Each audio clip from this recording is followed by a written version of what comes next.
Bismillahirrahmanirrahim. Assalamualaikum dan salam sejahtera.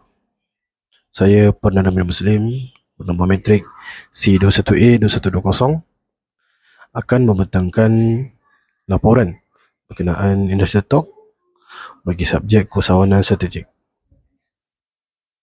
Kita mulakan dengan latar belakang usahawan dan juga syarikat.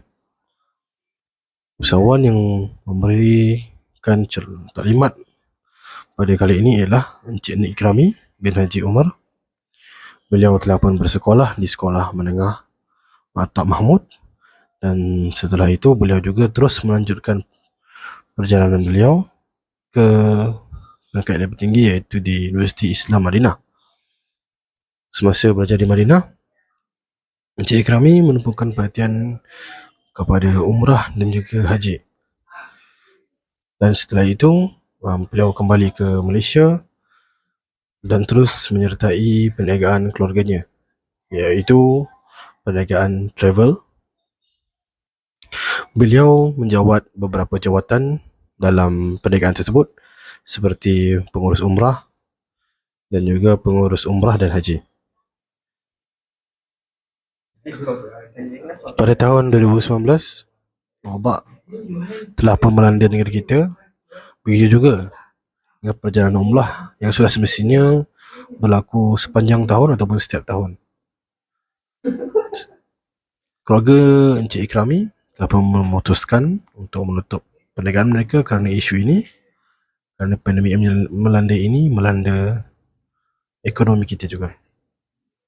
Semasa tempoh pandemik itu, Encik Ikrami telah mencipta pelbagai perniagaan seperti Orange Enterprise, Perniagaan Korban dan banyak lagi. Hingga pada akhirnya, beliau mencipta TMK Travel and Tours. Terima kasih Saudara Fernando. Saya Fabel Lawrence, nombor matrik C21E 1725. Saya akan meneruskan topik perbincangan kami. Topik yang seterusnya adalah strategi yang digunakan untuk penciptaan usaha niaga baru.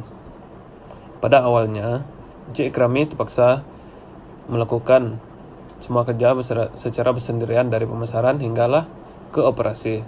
Salah satu tugas Encik Ikrami adalah berjumpa dengan pelanggan secara pribadi dan menerangkan segalanya kepada mereka. Pada mulanya, beliau tidak mempunyai pekerja maupun ejen untuk mempromosikan perniagaan tersebut, dan dalam situasi ini, Encik Ikrami meminta bantuan daripada imam dan bilal di masjid tempatan untuk bersetuju mempromosikan perniagaan permulaannya, memandangkan perniagaan Encik Ikrami adalah untuk membawa orang ke umrah dan haji. Bagi Encik Ikrami, strategi yang beliau gunakan dalam membina syarikat ini mempunyai 3 fasa. Yaitu pada fasa yang pertama, Encik Ikrami beliau melakukan pemasaran dan jualan terlebih dahulu untuk mendapatkan bantuan daripada imam dan bilalnya. Untuk fasa ini, Encik Ikrami mengambil masa lebih kurang 2 hingga 3 tahun untuk membina perniagaannya ke tahap yang lebih tinggi lagi. Selain itu, Encik Ikrami menggunakan kaedah lain yang memerlukan wang untuk mengupah influencer seperti iklan Facebook dan YouTube. Encik Ikrami juga pernah menjalankan perniagaan atas nama keluarganya sebelum memulakan perniagaan sendiri sebagai pekerja untuk perniagaan keluarganya. Daripada itu, dia menimba pengalaman untuk mengukuhkan dan menguruskan perniagaan sendiri.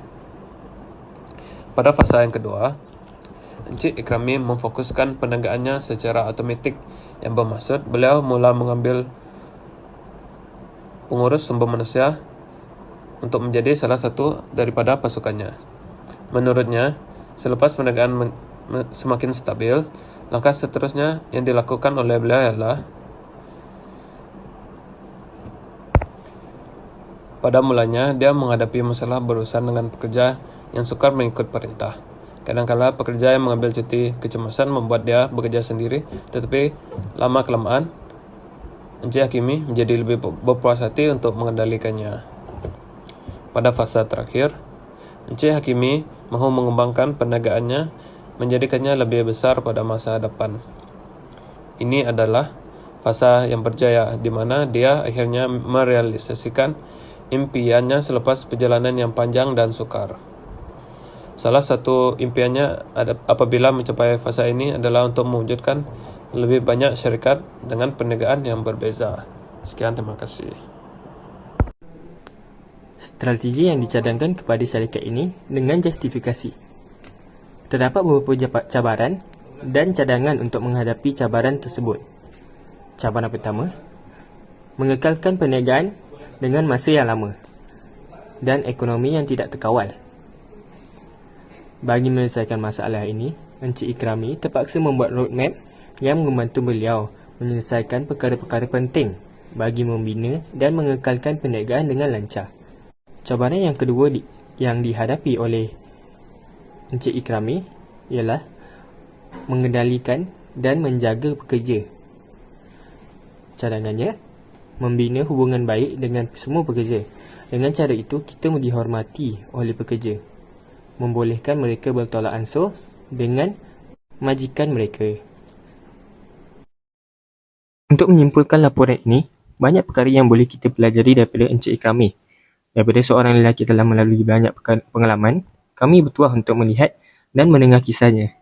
Encik Ikrami ketengahkan beberapa pengalaman dari perjalanannya, iaitu pertama, untuk tidak meletakkan keutamaan pada persaingan, tetapi sebaliknya melihat perniagaan sebagai sesuatu yang perlu kita usahakan untuk masa depan dan bukan masa depan orang lain.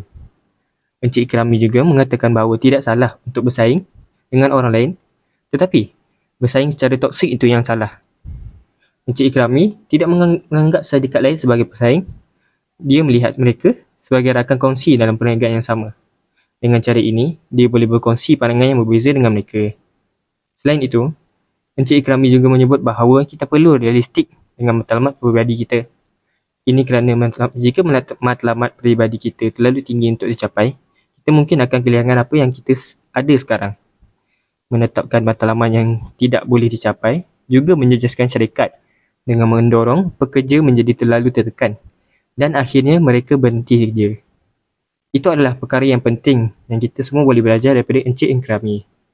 Akhir sekali, titik perubahan bagi Encik Ikrami ialah keluarganya. Kita semua perlu bekerja keras untuk keluarga kita supaya mereka dapat hidup dengan baik. Untuk menjadi seorang usahawan bukanlah mudah. Tetapi melihat pada dunia ini, tiada apa yang kelihatan mudah. Jadi, jika kita akan menghadapinya juga, kita harus memilih perkara yang menarik minat kita. Sekian, terima kasih.